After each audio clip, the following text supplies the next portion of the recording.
Kabe orada, Zemzem orada, bin bir gece gitsem orada.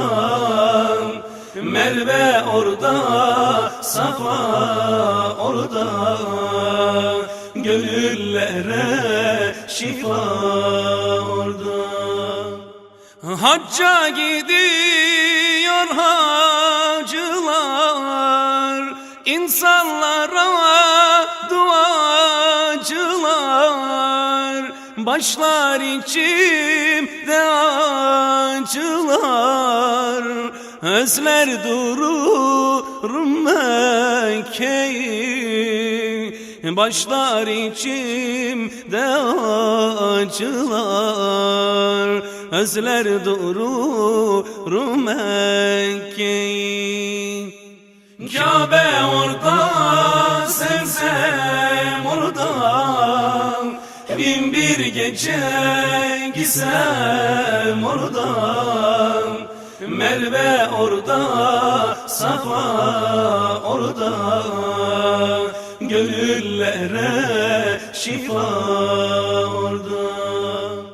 Beyaz ihramı giyerler, Mevla'ya niyaz ederler, Arafat'ı seyrederler, özler dururum Mekke'yi, Arafat'ı seyrederler, özler dururum Mekke'yi.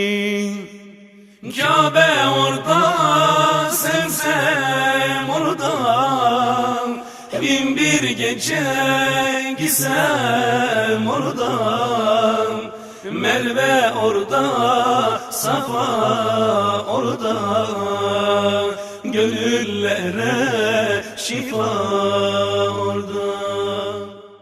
Alın beni de götürün, toprağına yüzümü sürün, gelin bu halimi görün, özler dururum Mekke'yi, gelip bu halimi görün, özler dururum Mekke'yi.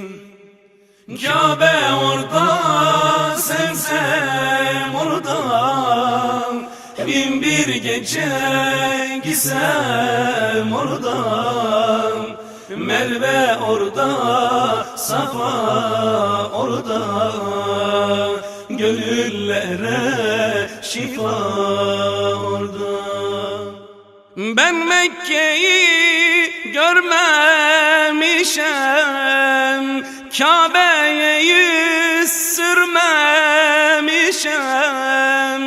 etrafında dönmemişem, özler dururum Mekke'yi, etrafında dönmemişem, özler dururum Mekke'yi. Kabe orada, Zemzem orada, bin bir gece gitsem orada. Merve orada, Safa orada, gönüllere şifa orada. Kabe orada, Zemzem orada, bin bir gece gitsem orada. Merve orada, Safa orada, gönüllere şifa orada.